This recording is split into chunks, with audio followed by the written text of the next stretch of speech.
Hey, welcome to a new video. Today's video is going to be short and quick. So the topic of today's video is factory solar worth it? And if you see here, I have 5 panels, a total of 950 watts. And when I first saw it on paper, I was like, wow, that would be really cool to get 950 watts of solar up front. But if you look at it closely, I have 2 solar banks here. Basically, these 290 watt panels are on its own charge controller, which I will show you in the future here. And these 3 are on their own charge controller. And these 950 watts, what I noticed from day one is that they perform worse than my 600 watts I had in my previous RV.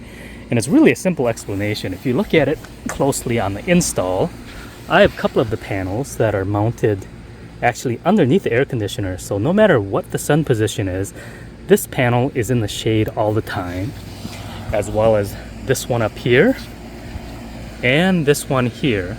So the concept was good, but the installation pretty poor. All they had to do was move this panel back further here, as well as this one. And same thing as this one, moved it back and just to the left a little bit. So this installation is not the ideal. And once you have an RV for long enough, that's one of the items that's always a topic, is upgrading your solar system. And putting it on the roof, obviously it's a little bit more labor intensive, but let me give you a head-to-head on this 950 watt solar array compared to a portable solar panel. I'll show you how I tapped into the existing solar system for a portable solar array. But if you're looking for a solar upgrade, the easiest thing to do off the bat is just get one of those portable solar panels. And if you want a rockstar system, you want to have a combination of a robust system on the roof that's not shaded all the time, as well as a portable system. So this video is really going to be about the head-to-head on the portable system compared to the permanent mount. So let's jump forward on my portable system. Here, let me give you a real-life performance of these portable solar panels. So you'll see this is a 220 solar watt panel. And let me look at my charge controller here. If you look at my solar, I have 2 charge controllers. This top one is originally connected to 380 watts of solar, and the bottom one is 570 watts of solar. So this portable solar panel is connected to this top one, and as you can see, it's pulling in about 200 watts. And let me go ahead and disconnect my solar panel right here. So when I disconnect this, you'll see how fast this drops. Alright, I disconnected the panel here, and you'll see here I'm only pulling in about 7 watts. And that's because my solar panels are really shaded up on the roof with these trees. And of course they're installed pretty poorly. They get a lot of shading from the AC units. So if I connect this back in, let me see if I can do this with one hand. You see how it's 8 watts? And let me connect this. And let's see what we have here. Oops. Now you can see we're right back to the 204 watts. So very important if you're ever planning on upgrading your solar system. I would start with these portable panels first because they're going to be much more efficient. You can tilt them at this angle of the sun instead of upgrading everything on the roof. Ideally, the combination of the roof and a portable solar panel will give you the best performance. Okay, today we're going to do some testing, make it a little more fair. The previous video, it was in the morning and the sun was pretty low in the horizon. So now the sun is pretty high up in the air. It's about 2 p.m.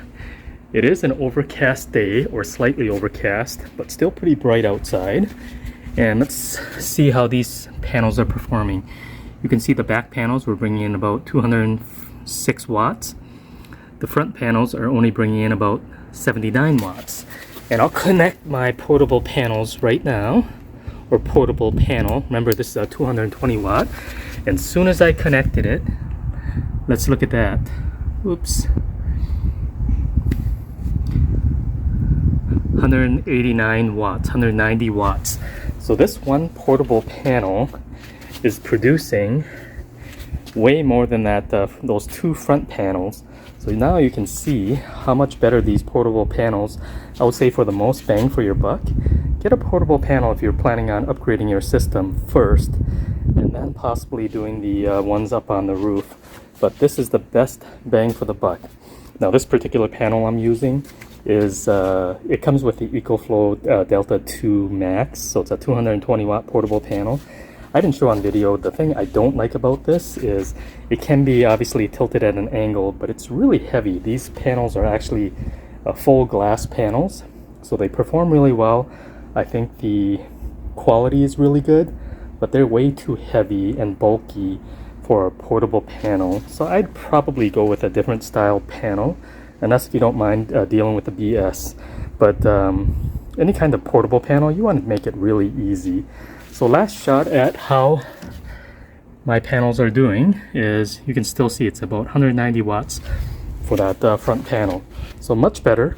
Now I am going to show you how I set up this portable solar cables here. Most modern RVs actually have a solar port for portable panels, but for whatever reason Dynamax did not decide to put one in this RV or any of their models in this similar lineup.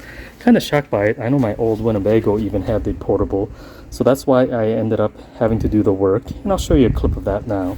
But the gist of the story is, if you're upgrading a solar, get the portable panel. It'll be the cheapest and easiest thing to do, and of course you can follow the sun during the day. Let me show you here my temporary wiring for portable solar panels. So if you can see here, I have some solar cables here. They have the pre-made ends, and a nice tool set that you want to get, pretty relatively inexpensive, is this kind of kit here. You can put your new ends on here, and unfortunately when I did my original install, I put the wrong ends facing out. So this kit, you can change the ends from a female to a male, vice versa. So that's what we're going to do, because I have these installed backwards, as in they're not compatible with my solar panels. So this toolkit is very handy to have. So let me show you what I have on the other side. So over on this side here, I have those solar cables coming through here, and don't mind this factory wiring mess here. If you look right here, this is a resettable circuit breaker. So this wire here, that's my factory solar cables that goes back to the battery. It used to just go from here directly into this top charge controller. They never had a circuit breaker, so it was never protected from the factory, which you should definitely do. Get the second cable here, that's for my portable. So I just basically use this like a bus bar, and then I have the one cable going to that top solar charge controller. And then I have another circuit breaker here. I'm only using the one side. It's basically acting like a bus bar for all the negative. So this is not the perfect setup. This is temporary, but at the same time, it's installed adequately, and I've actually put a circuit breaker in here what the factory didn't have. So let me show you some real-world testing. I won't go into the details of, obviously your charge controller has to be sized big enough for all of your solar panels, so I won't go into detail on that, but this is basically showing you a quick, easy way to put that portable solar panel in. Alright, this is a quick overview of what we have. So if you look at we'll consider this the male end and the female end. Obviously they can go into each other. So when you have these new ends you're going to be installing, I have them right here. You can see one is a wider diameter than the other one, and they actually slip, basically they slip into each other, if that makes sense. So this would slip into each other. So we're going to go ahead and chop this off, and I'll show you what we have to do.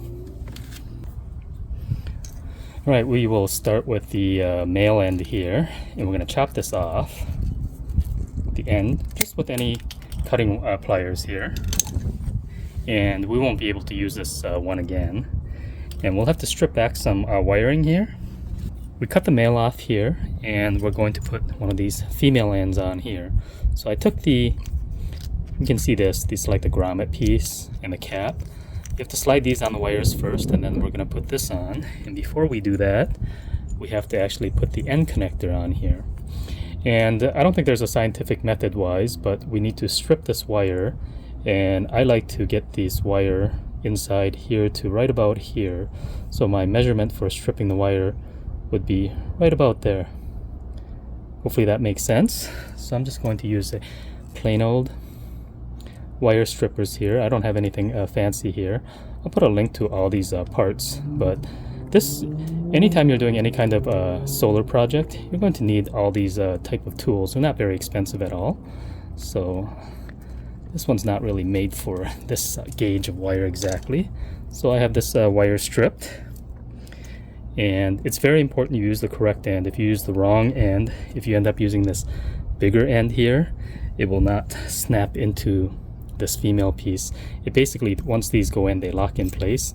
And you see this piece here, it physically will not go in there. I can tell you how I know is because my first time around, I didn't do this. It's been a long time since I've done a solar project, so I installed it incorrectly or used the wrong adapters. So we're going to go ahead and put this piece on here. So it just slips on here just like this. And you can see underneath it has like, it's shaped, this piece is shaped like a U. You see if I can get a better camera angle on this. So this kit comes with crimpers, and if you really look at the piece here, on the bottom teeth, there's a shape like a U, so that U shape goes down on the bottom. And I'm just using the middle setting now because I've already tested this. So you just end up crimping it just like that. And hopefully this camera will pick it up. Let's see if the camera will pick it up. But you can see that really nice crimp that's done on there. And that's on there good. So the rest would be you take this female piece, and once you snap it in, you will not be able to get it back off. It's like a one and done. So you see that? So you need to make sure you put this grommet piece on here. And now you can see I easily converted this male fitting, or there used to be the male fitting, to a female fitting here. So now this will actually fit into the positive side of my portable solar panels. So I'm going to go ahead and switch out the negative end here, and we'll show you some real world results on these portable panels.